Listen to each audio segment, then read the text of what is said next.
দোয়া শুধু আসসালামু আলাইকুম আসসালামু আলাইকুম বিহাক্কি লা ইলাহা ইল্লাল্লাহ, এটা দোয়া? কোন কাগজে কলমে যদি লেখা থাকতো তাও সহ্য হতো, কোথাও লেখা নাই, এমনিতেই করে।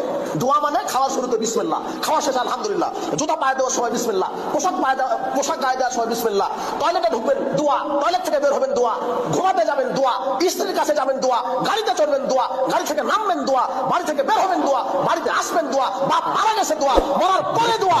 দোয়া হতে হবে নবীর তরিকায়। বেটা তুমি কিসের ক্ষমতা দেখাও, কিসের অর্থ দেখাও? তুমি ক্ষমতার বলে, অর্থের বলে, সমাজের প্রতিপত্তি পুঁজিবাদের বলে তুমি ধর্মকে তোমার বাপ দাদার সম্পত্তি মনে করেছো। বেটা তোমাকে দোয়া আমি শিখিয়ে দেবো, তুমি খালি আমার সামনে আসো, তোমার বিদ্যাকে মাটির সাথে মিশিয়ে দেওয়ার জন্য জন্মগ্রহণ করেছে ইনশাআল্লাহ।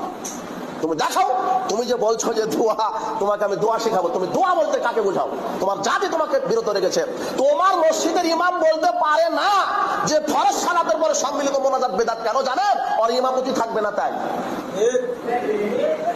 তোমার বাংলাদেশের এই খতিব বলতে পারে না যেই মসজিদের মাটিতে কবর আছে সেই মসজিদে সালাত হবে না, এই কথা বললে তার চাকরি থাকবে না, এই ভয় হক কথা বলে না। বেটা ইমামের তো জানা নাই যে দুনিয়া অনেক বড়, তোমাকে কে বলে সেখানে ইমামতি করে খেতে হবে? আর পৃথিবীতে কাউকে তার এলাকার লোক দাম দেয়নি।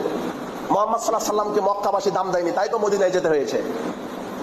ইব্রাহিম আলাইহিস সালাম ইরাকবাসী দাম দেয়নি, তাই তো মদিনায় আসতে হয়েছে। নূহ আলাইহিস সালামকে তার জাতি দাম দেয়নি, আপনাকেও দিবে না, এই কথাই ঠিক। তাই বলে আপনি মনে করেন না যে দুনিয়া একটুক, দুনিয়া অনেক বড়। এখানে না হলে ওখানে হবে, এখানে না হলে ওখানে হবে, রিজিকের ফয়সালা উপরে। বেটা তুমি বলতে পারো না কেন হক কথা? বলো যে এটা বেদাত, এটা শিরক, না হলে আমল ক্ষতিগ্রস্ত হবে, আমল করেই জাহান্নামে যেতে হবে। কথা বলতে গেলে বিদ্যা লাগে, বুদ্ধিও লাগে। মাত্র তুমি বছর গেলে 12 মণ ধান পাও, এই কারণে হক কথা বলে না, ইমামতি চলে যাবে। মাত্র তুমি কুরবানির সময় 20 কেজি গোশত পাও, এই কারণে তুমি হক কথা বলতে পারো না।